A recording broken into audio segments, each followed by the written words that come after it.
নমস্কার বন্ধুরা, রান্নার সহজ পাঠে আপনাদের সবাইকে স্বাগত জানাই। আমার আজকের রেসিপি কাতলা কালিয়া। কাতলা মাছের কালিয়া রান্নার জন্য আমি এখানে 4 পিস কাতলা মাছ নুন হলুদ মাখিয়ে রেখেছি। এখানে আলু রাখা আছে, পেঁয়াজ, আদা, কাঁচা লঙ্কা, টমেটো এগুলো আমি বেটে নেব মিক্সিতে।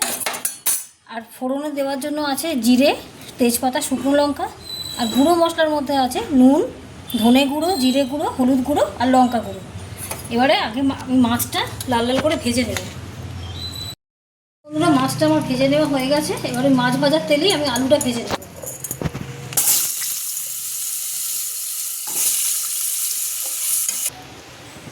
দেখুন, আলুটা আমার ভেজে রাখা হয়ে গেছে। এবার ওই তেলেই আমি গোটা শুকনো লঙ্কা, তেজপাতা আর গোটা জিরে ফোড়ন দিয়ে দেবো।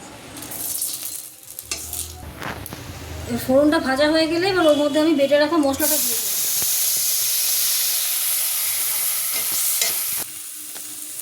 দেখুন, বাটা মশলাটা আমার ভাজা হয়ে গেছে। এবার আমি গুঁড়ো মশলাটা এর মধ্যে দিয়ে দেবো।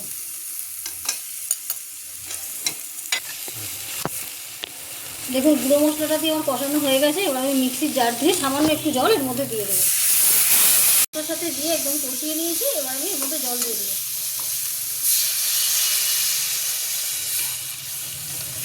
দেখুন বন্ধুরা, 10 মিনিট পরে আলুটাও সিদ্ধ হয়ে গেছে, ঝোলটাও অনেক কমে গেছে। এবার এর মধ্যে আমি মাছগুলো এক এক করে দিয়ে দেবো।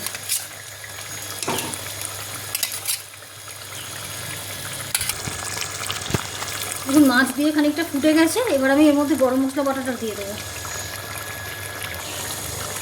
দেখুন, কাতলা কালিয়া একদম রেডি। এইভাবে সহজ উপায় আপনারাও বানিয়ে একবার দেখবেন।